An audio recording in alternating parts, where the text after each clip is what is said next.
how do I take these ideas into the workplace if I'm not in charge? Yeah. Right? I'm just I'm working at a 20-person design firm or insurance company, and I'm not the person who is nominally in charge. What do I do with these principles? So I think there's a lot which can be done to encourage people who are in charge to think differently. One of the things we've seen a lot with companies is the great archetype. A lot of companies recognize they need to change, right? That's not a news story. But they'll often bring in the disruptor. They'll bring in some person who's 27 years old, who used to work at Facebook, who's going to come in. They're going to change everything. And often those people won't be successful because they won't have any legitimacy. The culture will be too big a clash. And they'll make a lot of people feel very left behind. If you're someone who's got a lot of ideas and you want to shift outcomes in the workplace, think about the people who are senior to you, who you can help make this shift. Because they want to shift too. They recognize all these old power skills aren't going to get them where they need to go next, but they're often feeling very threatened by the world of the crowd. They're often feeling threatened by people like you who are approaching the world with a different set of values.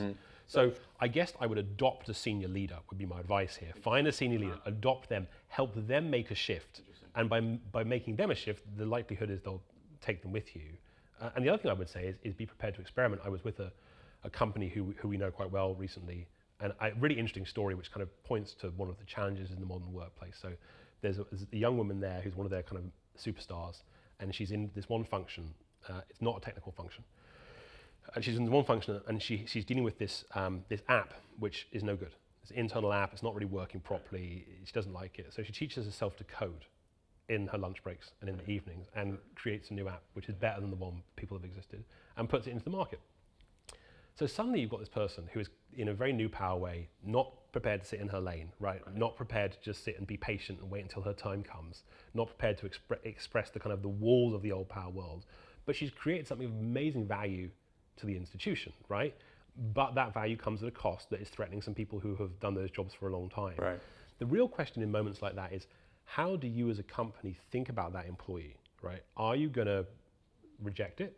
A lot of companies would. Not your job, don't do it. Are you going to tolerate it, which is okay, look, she tried hard, fair enough, it's a good product, let it go. Right. Or are you going to embrace it? Right. And I think that's the question for companies is, we often scold younger people right now, right? They're moving too fast, they want to do too much, they want to be promoted too quickly, they want too many jobs. I think that's quite a tired argument. The other way of thinking about that is, you've got all these people who want to do stuff. They want to move the needle.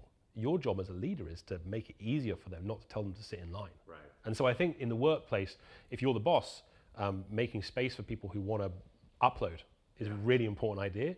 And if you're the person who wants to upload, recognizing you can't just walk into a workplace, shout, screw you, I'm disrupting, right? and assume that's going to get you to a good outcome, because it won't. You have to be sensitive to a cultural shift.